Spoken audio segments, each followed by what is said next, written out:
I've known Richard and Carol for 56 years, so I started out with 40 pages of notes.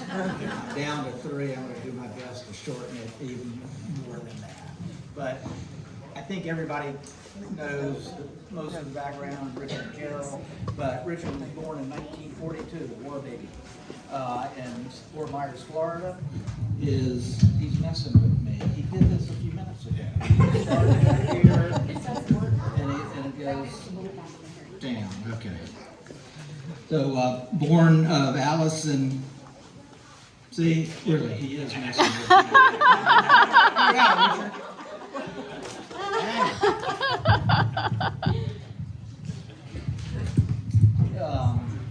And they begot Tanya and Deborah, two lovely young ladies that I got to know, and last time I saw them, they were about that high.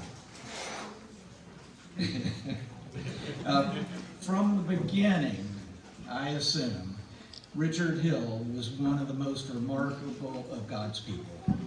He had energy levels that are unbelievable. And he had a powerful mind, a brilliant mind, a super creative person with energy that just never seemed to run out. Except occasionally I just saw something where he passed out. He took a rest. Yeah, he took a a rare rest. But he lived a remarkable life in so many ways. He went to the same high school I did. He was a little earlier. But in those days of Richard Hill in high school, it was probably not the prettiest thing any of us have ever seen. I know. I wouldn't have dated him. So there were girls and cars, and academia was kind of not on the top 40 list in Richard's world. But it worked out good enough, so he went to the University of Georgia, got his art degree, and became one of the unique minds that I've ever known. He was a super creative from the very beginning. The college years were cars and girls. The teaching where I met him is at West Georgia College. I had been kicked out of Mercer University, my namesake, because I wasn't a very good student either. But Richard took me under his wing, and I was just a loving student as he was a loving teacher. And those college years at West Georgia were kind of interesting because he fell in love with one of his students. I think you get in trouble for doing that nowadays, but somehow they discussed it. And I got out of his class. Carol decided to leave. But their 57 years of relationship was really remarkable. They loved each other in a way where they collaborated on everything. Every one of these pieces of art, I'll bet you that Carol touched. And made it possible for him to enjoy and elevate his work and his craft to unimaginable levels. He produced so many pieces of every medium. There's not an art medium that he didn't excel at. One of the little stories that he told me, and this goes to how I know how deep of a spiritual person he was one night he had a dream. And in that dream, he was at a great big table. This was in his photographic period. And so many incredible photographs and so many ways of manipulating them. His eye was so unusual and had such an ability to capture things that we go looking past every day.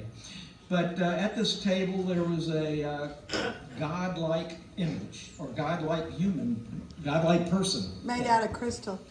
Say again? Made out of crystal. Made out of crystal and flashing lights, and that entity told Richard to sell all of his photographic equipment, I understand. Stop. Yes. Stop. Stop. And for that day, he stopped his deep work in photography, which is what I did with him for the most part, and went on to the many other things that he did. You know of his incredible sculpture. One of the things I learned, because I wanted to be a producing art, artist when I was young is that you had to be, there are two things you have to do to be a producing productive artist. Most importantly, you have to have a patron.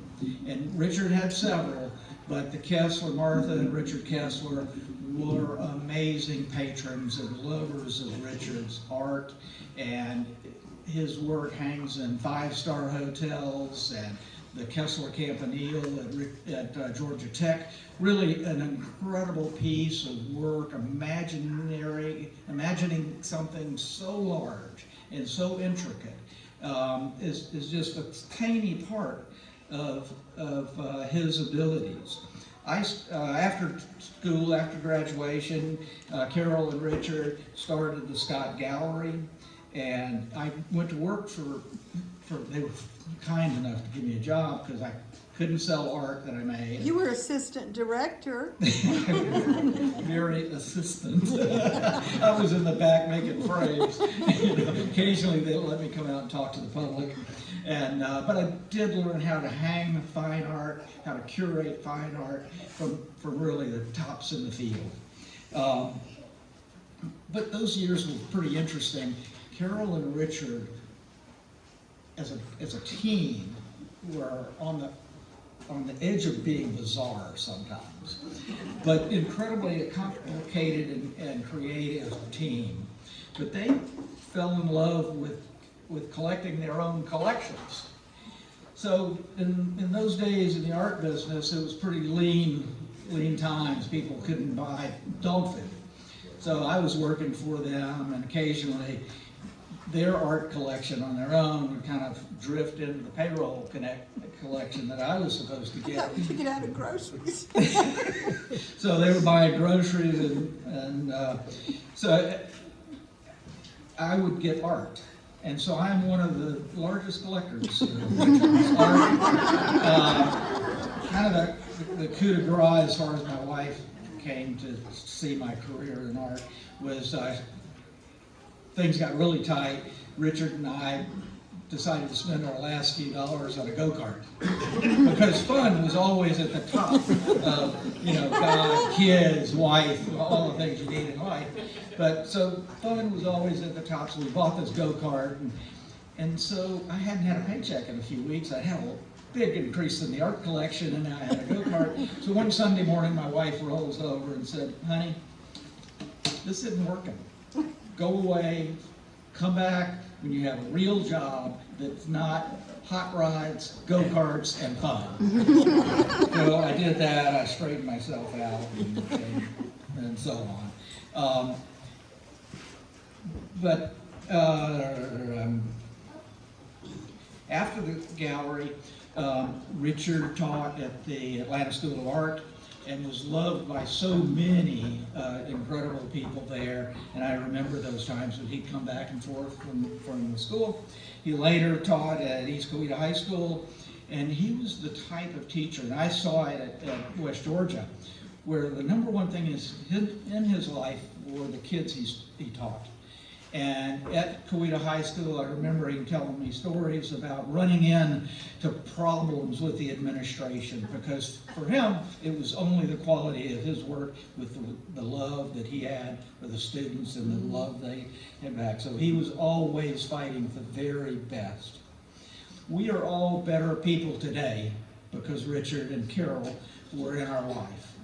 And we can go to our graves knowing that Richard's up there looking over our shoulder as we paint, create in every way we do it, as we saw on people and put them to sleep and fix them. So he is one of the most remarkable people I've ever known for 56 years. And I just want to thank Richard for sharing a remarkable life with all of us, and thank you for that. I appreciate it. Thank you.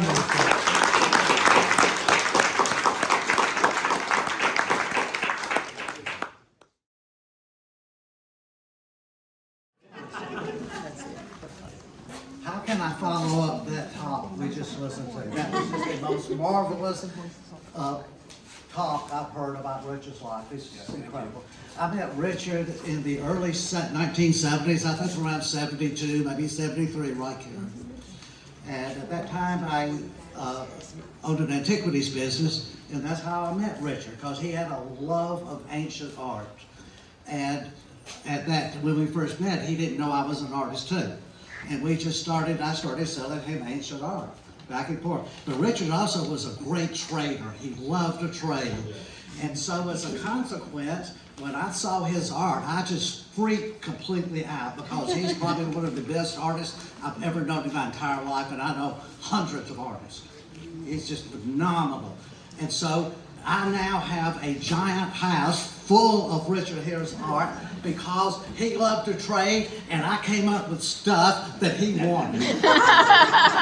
and he was offering me money. I said, no, I don't want money. I want this. I want that. I want this painting and that painting. And so those paintings are in my house even to this day, and they've lived with me this day. Richard, probably more than any other human being in my life, impacted me in very fundamental ways. When I first met Richard, I wasn't exactly the nicest person on the planet. It was Richard Hill that changed that course in my life. And he made me go from being a complete negative, blankety blank, to more interested in light and spirituality. And he became my spiritual mentor all the way up until he passed away. And the same thing was true for my art. He encouraged me constantly, and he always would get me to send him images of my stuff so that he could comment on them and give me advice on them. And we did that all the way up until the end as well too. But it's not really the end, he's just on the other side. But after this wonderful talk, there's not really much I can say, but I had written, Richard had asked me a few years ago, because I loved his work so much, to write a little paper from a client art lover point of view. And I reread that on the computer the other day, and I thought it was pertinent, so I thought I would just read that. It's dated, but it's still relevant. So if you don't mind, I will read this. I've been collecting Richard Hill artwork for over 30 years now, and I still find his work and mine to be one of the most exciting experiences I have discovered to date. Whether he is painting, sculpting, experimenting with photography, or creating incredible fantasies in the digital arena of computers, I find that his insights into the mysteries of the world both visually exciting and intellectually stimulating. There's a quality about his artwork that keeps it always fresh and hard-hitting, no matter how long the piece has been owned.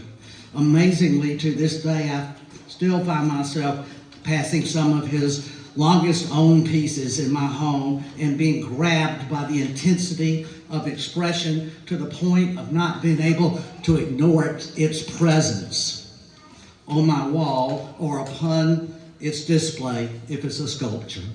To my mind, Richard's work has the power to transport one out of the everyday ordinariness which we all surround ourselves with moment to moment, and force us into Carlos Castaneda's world of the novel and the great unknown, where the mysteries of the universe abound to shake the foundations of our mind to the possibilities resident in all creation. Most importantly, concerning a work of art, it does this by force of being and without your cooperation. It simply reaches out and grabs you and throws you right through the door.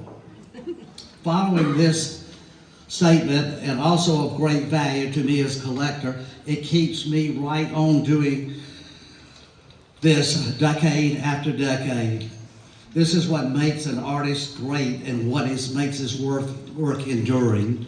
In Japan, there's a tradition of honoring persons who are considered to be living artistic treasures. It is my belief that Richard Hill falls into that category, and thus he is highly undervalued in our area. In other markets of the world, owning a piece of his work, of his quality, would place the work out of reach for most people. To this day, it is impossible for the beginning to mid-price range collector to own a piece of art created by him. That will not be possible anymore.